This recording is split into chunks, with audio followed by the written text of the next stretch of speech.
Alright, back again with episode 2 of my vlog. Ron Baker here. Thank you for being here.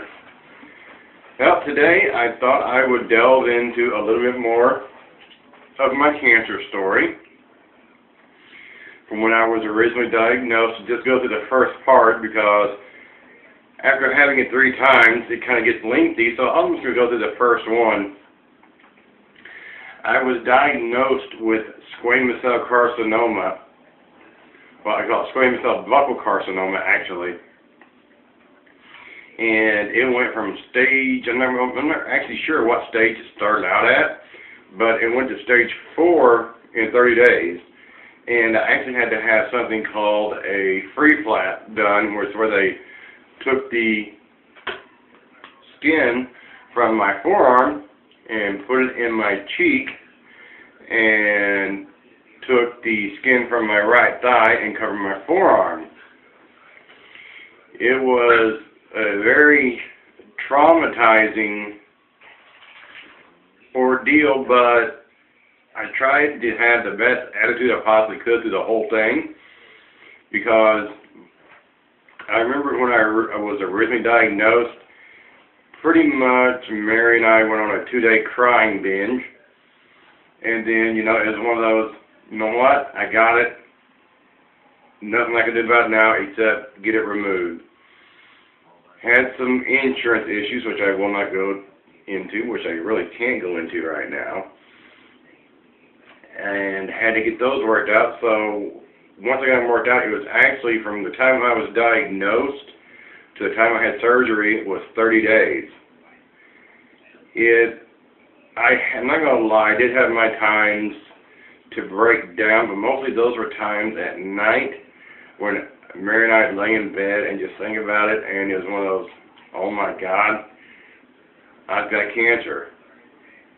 One of those things you never, ever thought you would get, but, I've come to that point where I was always asking, why me? And now I got to that point where it's, why not me?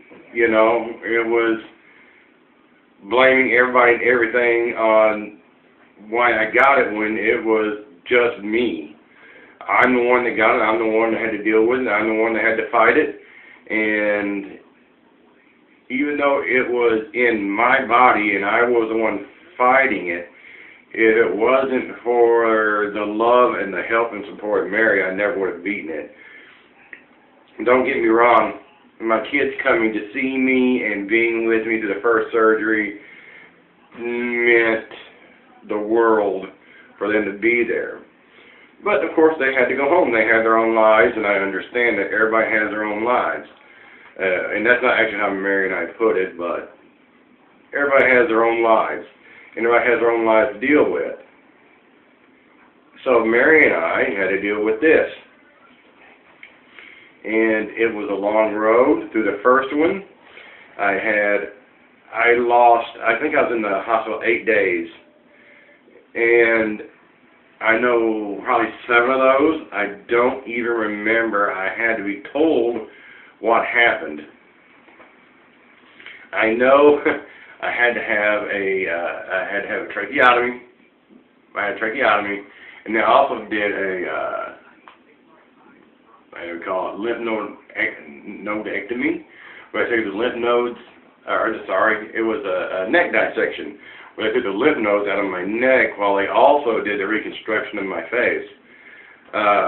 Thank goodness the lymph nodes came back negative, and all that was good.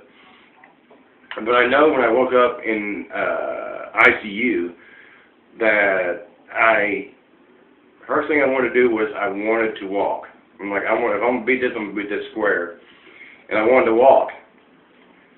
But apparently my neck muscles were so strong that when I strained, I blew my tracheotomy out. And I was able to talk it. And everybody's like, okay, this dude's not supposed to be able to talk right now, and I was talking fine. So they had to rush into my ICU room and kind of do emergency surgery and double stitch my trachea so my neck muscles wouldn't blow it out. which you have to think was probably one of the most traumatizing to many things I've ever gone through is not being able to speak.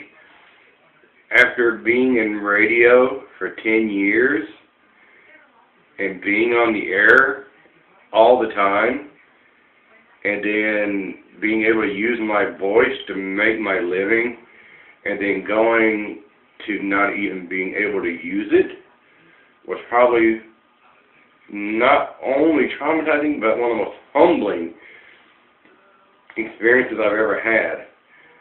Because going through cancer, you start to realize what's important, what's really important in your life.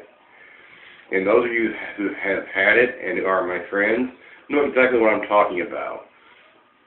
You realize what's really important, what you really want to do, and who you really love, and who really loves you, which is the most important thing.